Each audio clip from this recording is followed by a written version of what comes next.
Bonsoir. J'ai été élevé avec des principes et parmi ces principes, on m'a toujours dit ne te tourne pas vers ceux qui ont créé des problèmes pour trouver des solutions. Et pourtant, ce matin, j'ai entendu une membre des Gilets jaunes dire que, en fait, nous, on venait voir les élus avec nos problèmes et c'était à eux de trouver des solutions, sinon ils avaient qu'à s'en aller et nous, on prenait la place. Eh bien, moi, je comprends pas ça. Non, c'est pas possible parce que ces gens-là, par exemple, ils n'ont pas de CAP de député, pas plus qu'ils n'ont un CAP de sénateur. Et en même temps, ils votent des lois. Je vais prendre deux exemples et c'est du vécu. J'ai donc une personne de ma famille qui a un BTS de cuisine, qui est un très bon cuisinier. Il a travaillé dans un gastro. Et il a eu la volonté, parce que c'est un jeune mec très dynamique, il a eu la volonté de vouloir monter un food truck, comme c'est la grande mode en ce moment, mais lui il y a déjà un petit moment.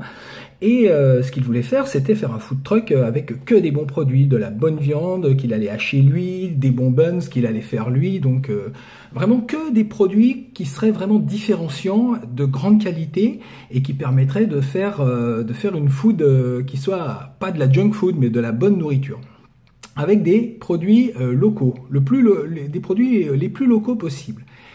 Eh bien, il va voir la chambre de commerce et d'industrie parce qu'il est obligé d'aller faire un stage là-bas. Et il présente son projet. Et là, on lui dit, mais ça va pas du tout. Ça va pas du tout, jeune homme. Non, vous devez avoir un CAP de boulanger. Mais monsieur, excusez-moi, j'ai un BTS de cuisine. Non, parce que là, vous allez faire vos buns. Et donc, si vous faites vos buns frais, il faut que vous ayez un CAP de boulanger, parce que c'est de la boulangerie. Ah, ok, d'accord. Mince, ça c'est ballot.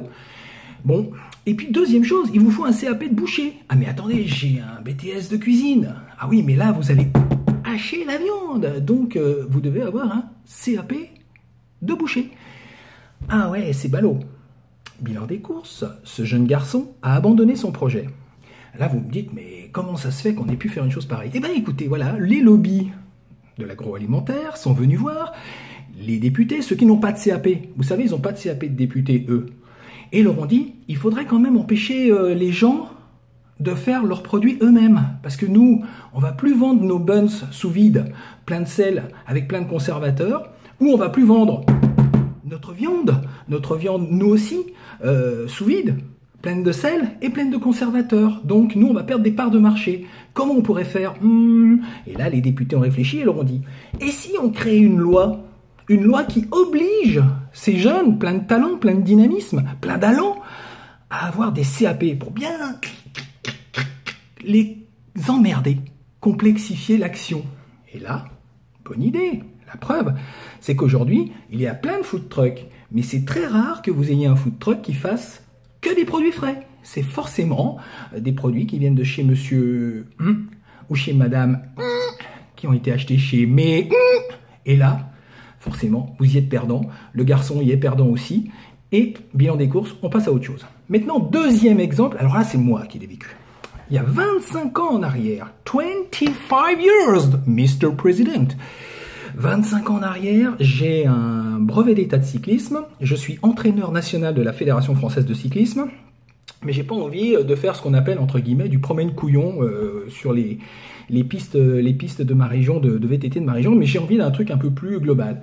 Et là, j'ai l'idée de faire des tours du Mont Blanc à des Américains, des Anglais, des Hollandais, des Belges, parce que j'ai regardé un petit peu, j'ai fait une étude de marché, et il y a un big business. Donc, je vais pour me lancer. Et là, on me dit, mais non, Dominique, non, t'as pas le droit de faire ça, t'as pas le droit de lancer un produit comme celui-là. Oui, mais moi, j'ai plein de clients qui veulent le faire, et puis moi, j'ai les compétences pour le faire. Oui, mais non, ça va pas du tout. Il faut que tu aies une licence d'agent de voyage. Ah ouais? Ah bah oui, parce que si t'emmènes des gens en itinérance faire le tour du Mont Blanc, même des Américains, des Anglais, des Belges, des Suisses, ils vont dormir dans des hôtels, et ça, c'est les agents de voyage qui font ça. Donc, il faut que tu aies une licence d'agent de voyage. Oui, mais moi, je suis brevet d'état de cyclisme, et je fais même passer les brevets d'état au brevet d'état. Ah, mais ça ne nous regarde pas, c'est pas notre problème. Ah bon? Mais moi, j'ai prévu d'engager 2 gars, là, de créer 3 emplois. C'est pas notre problème non plus. Ah ouais, mince. Et puis, dis donc, Dominique, on a oublié de te dire. Le gars, là, qui était censé conduire le petit camion, là, comment tu l'appelles, là, le chauffeur mécanicien. Eh bien, le chauffeur mécanicien, il va certainement ramasser des gens fatigués, là, pendant tes tours de trucs. Ah bah oui, c'est ce qui était prévu, oui. Eh ben, il te faut une licence de taxi. Parce que les lobbies du taxi sont venus nous voir et ils nous ont dit non, non, non, non, il n'y a personne qui peut faire ça. Ah ouais, alors donc les lobbies des agents de voyage vous ont dit à vous qu'il n'y avait pas de CAP de député qu'il fallait pas le faire, et les lobbies des taxis vous ont dit à vous qu'il n'y avait pas de CAP de député qu'il fallait pas le faire. Et du coup, vous avez fait une loi qui m'empêche de bosser. Et maintenant, il y a 25 sociétés anglaises qui se préoccupent pas du tout de ces règles-là, parce que leurs sociétés sont basées en Angleterre, qui exploitent mon filon, et le filon de 24 autres sociétés françaises qui pourraient aujourd'hui travailler tout autour du Mont Blanc. Et quand vous venez en Provence, il y a 25 sociétés anglaises qui exploitent mon filon. Mais moi, je ne peux pas le faire parce que j'ai pas de CAP. Alors, moi, je pense qu'aujourd'hui, on devrait faire passer un CAP à tous ces gens qui sont au Sénat, à tous ces gens qui sont députés, un CAP de sénateur ou un CAP de député. Ou alors, on n'attend pas d'eux qui nous apportent des solutions, on les change, et nous, on prend la place. Donc, peut-être qu'on devrait monter une liste aux européennes, déjà, commencer par là, puis une liste aux municipales, puis des listes aux municipales, prendre de la place dans l'espace public, puis des listes aux législatives, puis des listes au Sénat, et puis même, je l'ai déjà dit, on arrête le Sénat et on le remplace par le CESE. Voilà, c'est tout ce que j'avais à dire.